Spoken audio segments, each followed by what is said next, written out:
That was the goal.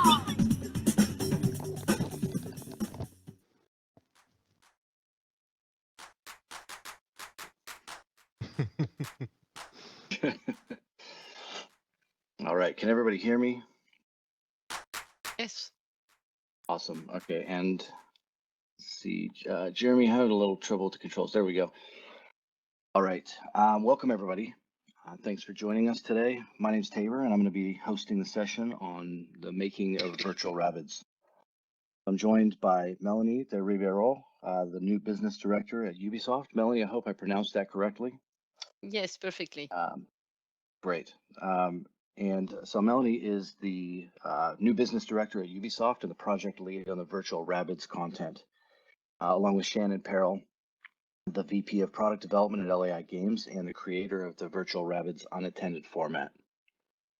So for those of you in the audience who may not be familiar with virtual Rabbids, the big ride, it's a virtual reality attraction developed in partnership with Ubisoft Paris and LAI Games. It was released in 2017 as the world's first attendant-free VR attraction for the LBE market. And just like any new innovation, it was met with a healthy amount of skepticism at launch. But since then, the big ride's gone to sell over 700 units worldwide. It was the recipient of the coveted AMOA Innovator Award. It's been voted the number one video game in by the Player's Choice in Replay magazine for many months, and it's the number one earner as reported by operators around the world. It originally launched with 3 unique adventures, and Ubisoft and LAI Games went on to release the big expansion pack, which doubled the content to 6 stages, building on the original successful formula. And that also introduced the first interactive stage for an unattended VR attraction. So without further delay, we'll hear more about this development, this groundbreaking product. So everybody, please give a warm welcome to Melanie and Shannon. Thanks, Tabor. Thanks, everyone. All right. All right. So Melanie, I'll throw the first question to you. How did this idea come about? And tell us a little bit about how you work together with LAI Games on the concept. So it all started back in 2014, I think. My team was experimenting in VR with the Rabbids, which are funny, wacky little characters created by Ubisoft. And quickly we were amazed by how virtual reality could trick the brain, and even more when you added external stimuli. So we imagined at first a Rabbids bobsleigh race, and we got the idea of coupling it with a 4D movie seat. We were using a D-Box technology movie seat, and we added an electric fan. And we started testing it around with our colleagues, and soon it became the attraction on the floor because people were screaming and laughing, and some could not always take some of the heights. And so the sensations and the feeling of immersion worked incredibly well, and we progressively turned it into a kind of roller coaster with gags and surprises. But we had no knowledge of how to bring it to the market. So we started looking for the right partner because we knew nothing of the attraction market. And on a trade show, we met with LAI Games, and they agreed quite quickly to embark in the adventure of location-based VR. I think it was really an adventure at the time because no headset had yet been released on the market. So it was all with DK2 headsets, and they still accepted to enter in this adventure. And that's when I met Shannon. And Shannon came up with the brilliant but challenging idea of doing the first unattended VR attraction on the market. And so, Shannon, you can tell us maybe a bit more how you dare to do that. Nice Yeah, maybe picture. Shannon, if you can tell us a little bit about what was the reasoning behind, and why was it important for this to be unattended? Sure. Yeah. Yeah. Like Melanie said, they already had that sort of prototype they were using. I think they also had a two-seater version, like an attended version. They were operating at shows, and I think there was one at Viveland in Taipei, which is that two-seater D-box motion theater and a pair of PCs. And I felt that format made a lot of sense. You know, it was easy for players to get in and out from either side. The footprint was quite effective, and with two players, you really get them feeding off each other's reactions and getting that shared experience.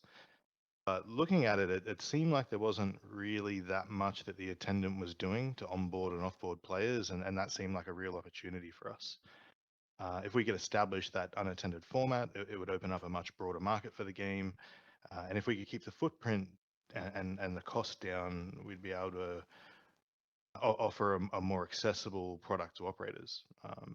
Most other VR attractions at the time were, you know, big, high investment installations that required and a lot of additional cost for the operator and the attendant, or they came with revenue share, elements or other ongoing costs. You know, for us, our expertise is really creating coin-op games, and I think it made a lot of sense to try and deliver a VR attraction that would work in, you know, any venue of any size, you know, without that big investment and without that ongoing operational cost.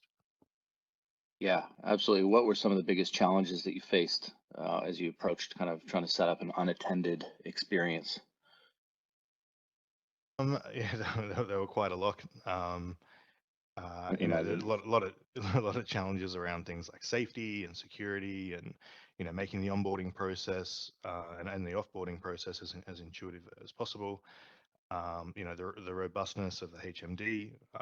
You know, especially at the time that they're not really engineered for such an intense operating environment. And for all of these things, there weren't a lot of real references for us to go back to. Because it was, you know, it's a new idea. So really, we had to sort of engineer solutions to these design challenges. I think, Yeah. What kind of feedback did you get early on that helped influence some of those decisions? What did you see players do? Was there any interesting insights? yeah. I mean, I think, well, yeah, as far as feedback goes in general, I think it was interesting. One of the things that was kind of a breakthrough for us, but operators were pretty reluctant to accept at the start, was just hanging the HMDs. But for us, that really was one of the design elements that unlocked the whole format. Um, and to this day, like, that solution has proven really successful. You know, the HMDs are reliable. We sort of industrialized them, made them, you know, safe and secure. And you know, even to this day, you know, this many years later, I believe we haven't had a single, you know, unit stolen or anything like that. Um, Yeah. Was that always a consideration? Was that a fear by operators that these would get stolen? yeah, stolen or damaged, you know, but they were designed in a way that, you know, if one seat's not utilized, the chair's not going to bang into it or anything. And the vibes are actually pretty robust. So, you know, as a solution, it worked quite well. Over the course of development, there was, you know, lots of prototyping and testing and iteration, and we had the luxury of working with Time Zone, which is a very close partner of ours, to get a prototype out really early. And so we went through lots and lots of iteration. And you know, over the course of that, there were lots of pleasant surprises, and you know, lots of UX and stuff we needed to design to make sure it was such an intuitive process. I guess one of the nice surprises was early on we actually just had one card reader, and it was going to be one credit for both seats. But you know, we like to observe player behavior and make sure it's a frictionless experience that people understand. And what we realized was that the vast majority of players were crediting the game twice. You know, once for each seat. They play it once and then walk off and leave a credit on the game. So that was sort of the impetus behind monetizing both seats. So we added two card readers, and you know, that you know, really unlocked, I think, the revenue potential for the whole format. Yeah, that's huge. Melanie, something that you were mentioning just a bit ago was, you know, the motion base that you guys used in the original prototype, if we can call it that, at the show. Tell us a little bit about, some of that. I know we were discussing the motion-based aspect of things in our previous Mhm. conversations. Can you talk about that a little bit? Yes, the motion was essential to our experience for two reasons. The first, well, the first being that the stimuli is essential in VR to be present in the scene. And when we started adding the motion, then the jumps in the virtual reality felt like real jump, and sometimes you can even fly over a bridge, and just to make you do a whirlpool is possible. You can feel it just thanks to the motion, but it had to be really adjusted and fine-tuned, and that took some work as well. But also it's essential to avoid any motion sickness. And at the time, I hope today is not that much the case, but at the time we had tested several very, very bad experiences on the trade shows that made us sick, and so we definitely wanted to avoid that. So that's why we tweaked, we fine-tuned the movement to avoid any motion sickness, which was essential because then people want to go back and do another one, and the word of mouth is key for that kind of thing. And if you make someone sick once, it's not sure that they will want to do VR again. So Yeah, that's that could have killed it straight away, right? yes. And we added the electric fan as well because it's give the sensation of wind, of cold that we're using in our ride. Yeah, and Shannon, I know that you did quite a lot of work with D-Box, the motion platform company. Mm. And tell us a little bit about that process and what was involved with, I know there's a lot there. Yeah, I think for me and for our team, we're quite fortunate. Melanie and the team were already working quite closely with D-Box by the time we agreed Mhm. to collaborate. And just luckily for us, they were the best in the industry, and I think that that probably still remains true today. And they were great to work with. It was again, like, quite a unique format, so we had a lot of running accelerated reliability tests, and we had this game out on location for I think it accumulated to thousands of days before launch, ensuring everything worked well. But from the user experience standpoint, working with them was great. The we literally went to Montreal and sat down with their motion engineers, and went through every stage bit by bit, over and over and over again, and just the range of tools and flexibility they have in the platform, and all the preset textures, and all the neat tips and tricks around providing that additional bit of movement to augment a certain experience, or to, like, really whip someone around a corner and out synchronizes perfectly to avoid any sort of form of nausea. It takes the whole experience to a whole new level. I mean, even and that's the thing. It actually, it became a core pillar of our product, was that, whether or not you're a VR enthusiast or it's your first time experience in VR, it's still a really thrilling experience, because it's not something you can get at home. That motion is so critical to augmenting the experience and immersing you in that adventure. And yeah, we were very fortunate to have such a strong partner to help us deliver that core element of the game. Yes, Yeah, it's right that D-Box has a whole library of different movements that are recorded, that are prepared, and that we could use. And when you sat on other attractions that we saw on the market at the time, it was mostly bumps, and so not at all the same sensation and experience. Yeah, yeah.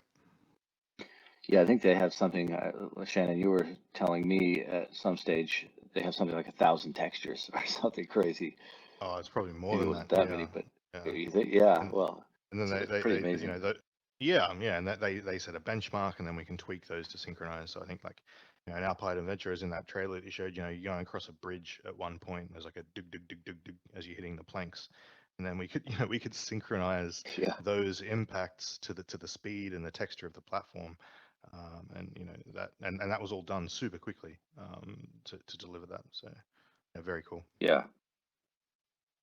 Now, Rabbids is such a strong IP. What role does IP play from your viewpoint on a product like this, and really any product, I guess? How important is the IP?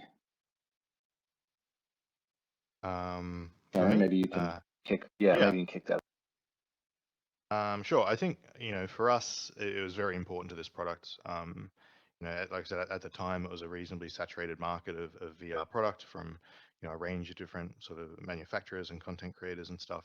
And so it was one of the things that really excited us about this product.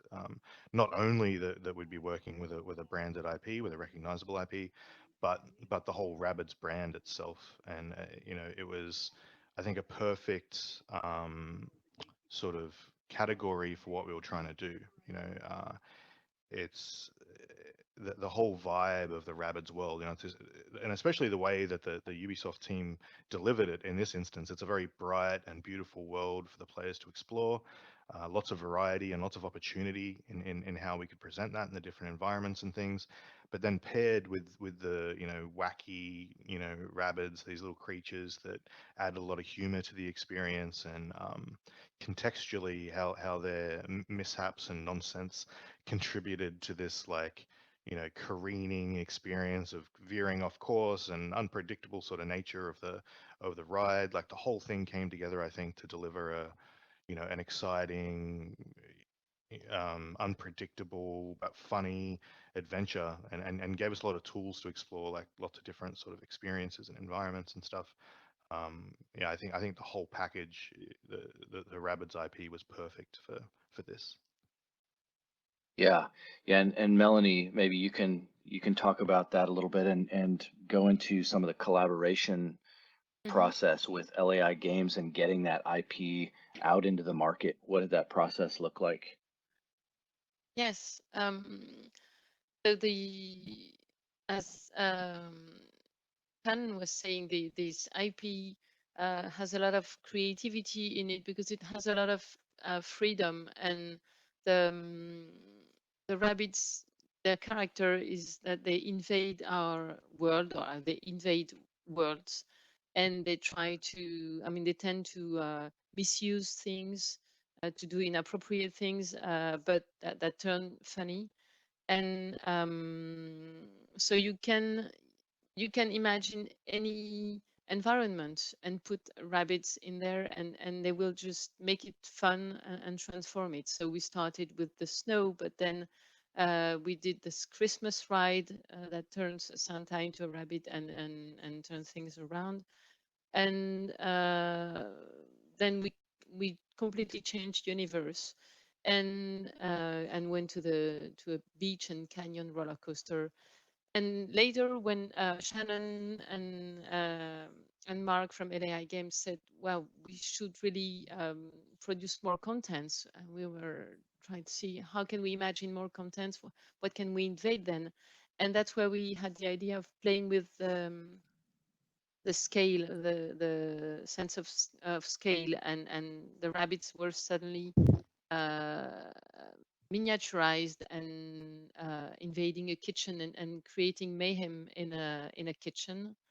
Um, and then we sent them to space for a kind of a shooting. That's our first interactive ride where you aim with the look in space. And a last one, which is kind of a, I don't know how you say that in English, but mise en abîme, where it's actually a roller coaster, but the roller coaster Coaster, yeah. will it's not going to do what you expect from it, because suddenly it breaks, and you take the wrong turn, and it's an even crazier roller coaster.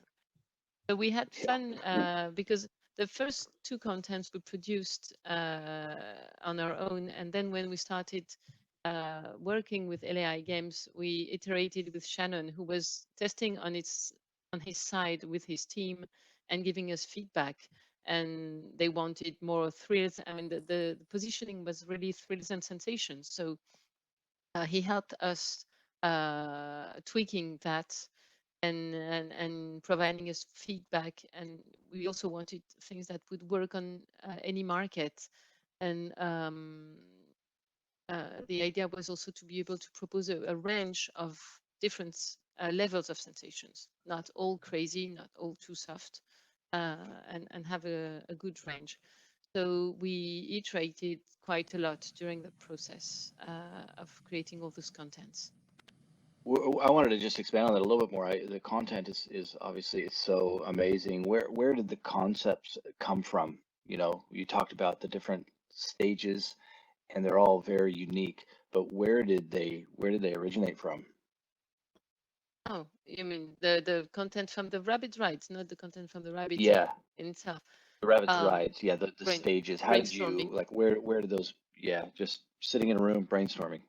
Sitting, yes, no, initially the bobsleigh race came from a little shorts that we did for around the Winter Olympic Games. And we thought it would be perfect for a race in VR, and we started with that. And then, well, each time you had to renew, and so, but it's just a matter of finding a good environment for the sensations we were looking for. So if we're looking for heights and to create a fear of heights, is different than if we want to create sensations of flying and the aiming. The change of scale one was the tricky one because so we thought it would be easy, and it's not that easy because there is no horizon. You're in the kitchen and you turn around and you go up and down, and but it's funny because you see everything in huge. Every little glass or plate are suddenly huge, which gives us different sensation. So it's really the starting point was okay, what kind of sensations do we want to give with this ride, and then come up with different environments and ideas. And then we had in our team one or two specialists of the Rabbids humor who had worked on the brand for a long time and who could provide us with suggestions and great ideas. The Christmas one is a musical one. We try to time all the animations on the music, on this sort of Christmas Halloweeny music. Yeah, I love the fact that you know the first one was inspired by the Olympics. That's new to me, but I like that time. That's a fun story. That's the short movie you have at the beginning of the video. It was Yeah. It's been iconic. That little sequence has been very iconic around the whole ride so far. Just throw it over to you, Shannon. The cabinet is really unique. You know, this has got the players for the first time kind of facing out away from the cabinet. The cabinet itself, the form factor is obviously very different, but what, you know, was that a conscious decision or was that just part of an outcome of the design process that happened with the cabinet? Originally it was a conscious decision. We wanted to show, you know, the players' reactions, and then with the overhead screen, to demonstrate, you know, what they were sort of going through. You know, initially there was some concern that if people can see the experience, then why will they want to play? But obviously, there's such a big difference between watching something on a screen and then, you know, playing it in VR. That sense of scale and immersion and the sort of emotions that you can elicit from players is so much different. And so yeah, you know, initially it was you know an intentional design choice, but the way it panned out, and I think the impact that it had to the overall success of the product and sort of the atmosphere that it creates, you know, what we didn't anticipate that it would be that big a piece of it, you know. I think you saw from the videos that those player reactions, you know, the very first time we put it out on test, we saw our very first player just blown away, you know, freaking out as they're going over a jump and, you know, just clinging to the bar and being really vocal. And that generated a crowd. And that was the thing to us. It's like, well, you know, this is sold as a VR attraction. You know, it's almost as fun to watch people play as it is to play it yourself. And so that format of the players facing out and the overhead screen that contextualizes their experience really creates that you know, genuine attraction and that little bubble of atmosphere within your venue. Um, yeah. Yeah, awesome. Well, and this is a little bit off topic, but operators I've spoken to that are operating at the moment in areas that are able to operate, they're reporting really strong figures and overall store rankings. And this is obviously despite the heightened sensitivity towards hygiene, which is obviously on everybody's mind. What do you put that down to? I think that you know, in general, from what I've seen in the markets that it's around, you know, we've always had the face masks and things to help provide you know, a layer of hygiene for players. You know, it was important for us to try and help, I guess, the industry bounce back and operate Rabbids. You know, we didn't want to have operated Rabbids offline in places that were reopening. So we released the big hygiene kit, so just a simple wipe dispenser and bin that allows players to wipe down the headset and the handlebars and things between each use. And yeah, I mean the response to that has been quite strong, and I assume, you know, that's helping, you know, keep the product strong during this period. Yeah, yeah. Um, and just talking about the new content as well, you know, the big expansion pack, there seems to be a fantastic reaction to that, especially the interactive ride. You know, at what stage did you guys make the decision that yes, you know, let's add new content to this game? And you know, what was the thinking behind that? Sorry, I'm getting a little bit of background noise here. I'm not sure where that's coming from. We got maybe a few more minutes, and then we got to move on to audience Q&A. Thank you. Yes, Okay. no, absolutely. Yeah, I can answer that quickly. Sure. So yeah, when we originally launched the other sort of, you know, attended VR products in the market, they tended to have like quite a huge catalog of content. And for us, you know, launching with 3 rides at the time seemed quite small by comparison. But I think, you know, between Ubisoft and ourselves, we'd agreed pretty early on that we were going for quality over quantity, and that was sort of validated even in our early days of site testing with our first prototypes. We had just that first, you know, bobsled ride, and even just with that one experience, we're seeing really strong performance.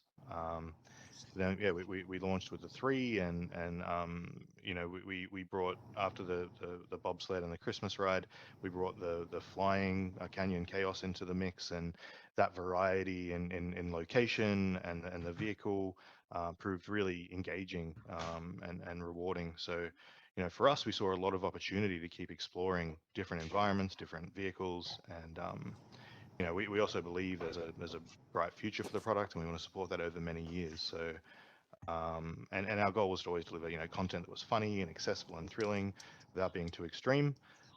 But, you know, developing 3 new pieces of content gave us the opportunity to push that envelope a little bit. Okay. Yeah, Jeremy, should we can move on to some Q&A for these guys? Yes, thank you.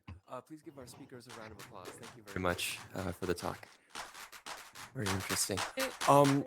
Yeah, folks who would like to ask our speakers question, please come up on stage for Q&A. Thank you.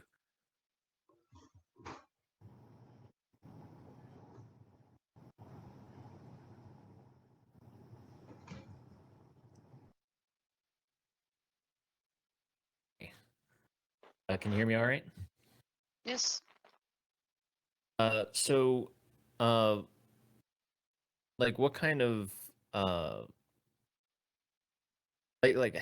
did you get this started? In general, like, is this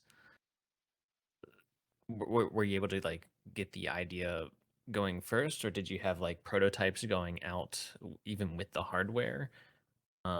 because it looks like this is like a marriage between the hardware and being able to actually feel the ride as well as the actual gameplay itself and experience. Yeah. You want to answer that, Melanie? No, or- no, go ahead. So, I mean, because we had that one piece of content, I mean, for us, it was, very much up our alley, I guess. I think, I don't know if you saw in the slideshows, I think there were some pictures of our early mock-ups and things like that. Uh, it was quite unique for us from a development standpoint. Usually we're designing everything from the ground up, starting with software and hardware integration.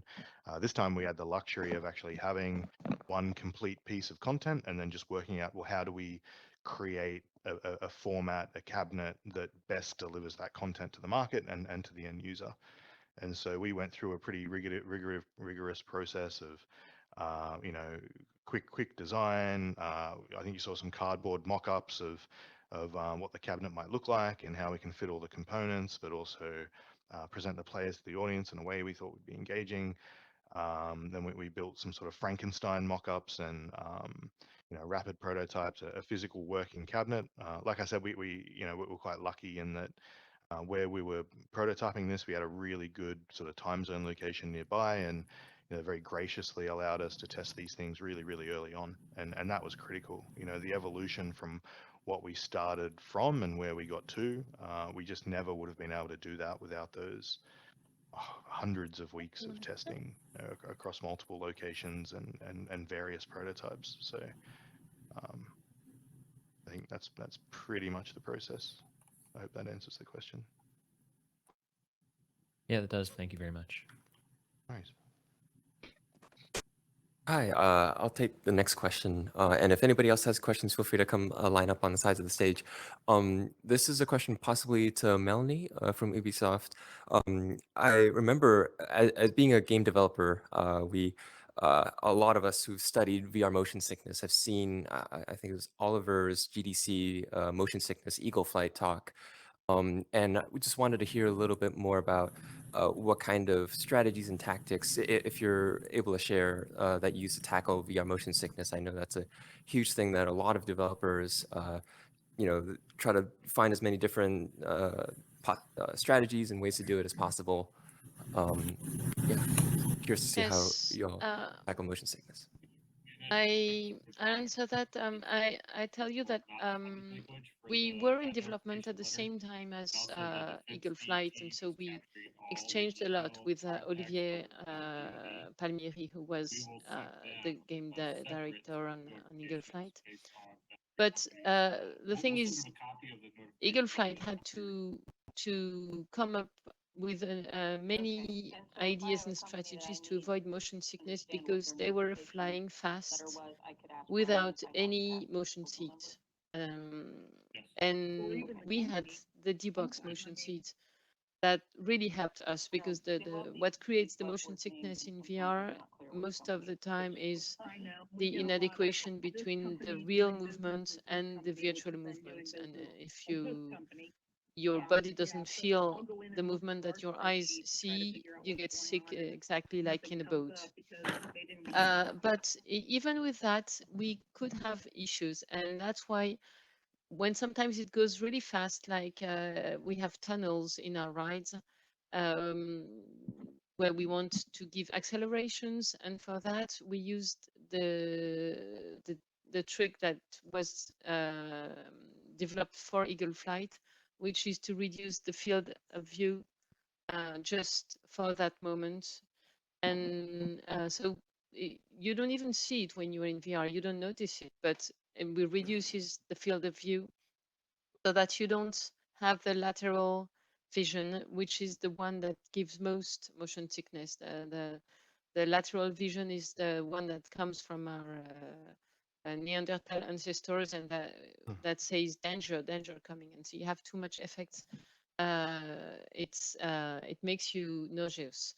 I remember at some point we wanted in the snowy alpine ride, we wanted to cross a forest, and we quickly dropped that idea because going through pines it made these stroboscopic effects that if you go too fast, it makes you nauseous as well.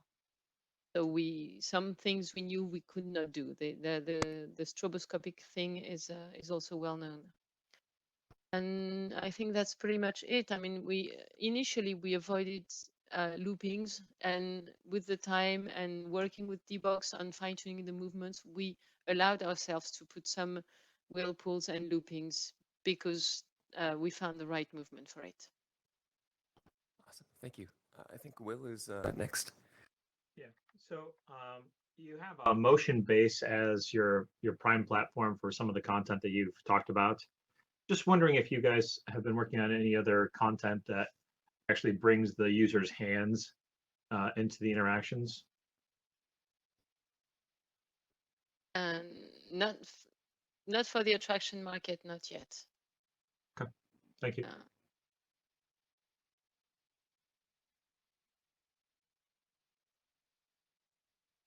But although I mean, if I can just elaborate on that, I mean, I said not for the attraction market, for the unattended attraction market. However, we also have other experiences that use full interaction and with the controllers, which are our escape games in VR. We have 3 escape games in VR based on our IPs: Assassin's Creed Odyssey, Assassin's Creed Origins, and Prince of Persia, the last one. And these are operated in escape rooms or escape VR places. I think just to add, personally, you know, when we were tossing around the idea of adding interactivity to virtual Rabbids, originally I was a little bit reluctant because a lot of the content I'd seen along that format, the interactivity can really distract from the overall experience, and I felt that, you know, we didn't want to take away from that sort of thrilling nature of what we were delivering. You know, but what you know, Ubisoft team was able to deliver, I feel like, was a really good pairing of the two. The interactivity of the moving your head around and how that tied into shooting, you know, your lasers, but the way it worked in helping you almost like further explore the environment. I think it was a really good pairing of the two. That said, you know, I do believe there's lots of opportunity for bringing you know, controllers and more sort of augmented control mechanisms into a similar format, and that's certainly something that, you know, we'll be exploring in future.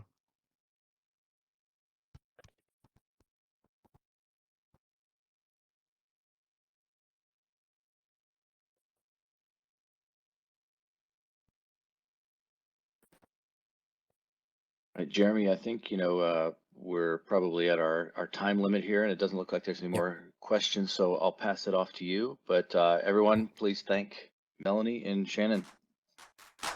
Thank you. And thank you, Tabo, as well. Thank you very Yeah, much. my pleasure. Thanks, everyone. Thanks, Tabor. Yeah, my pleasure. Thank you, Tabor. Yes.